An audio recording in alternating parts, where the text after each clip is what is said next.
CV හදන තැනදී නවාදකපු CVs වල ගොඩක් අය කරන common mistakes මොනවද? ගත්තොත් මේන්ලිම ඩිසයින්ස් එක ඩිසයින්ස් යස් කරන එක. ඊට අමතරව සමහරලාට එඩ්ජස් එක හරියට මෙන්ෂන් කරන්න.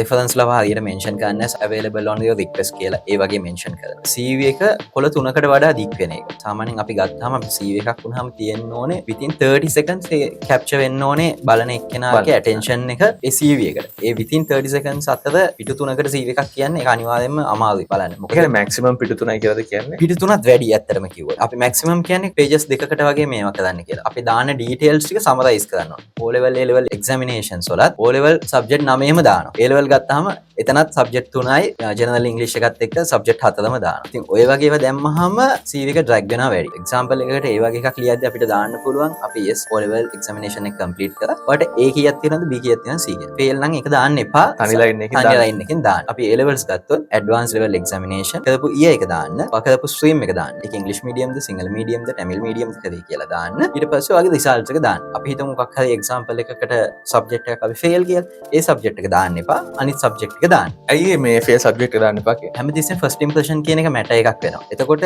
බලන එක්කෙනා වුණත් දන්නවා සාමාන්‍යයෙන් yes මේක දාලා නැත්තේ මෙන්න මේ හේතුවක් හින්දා. ඒ කියන්නේ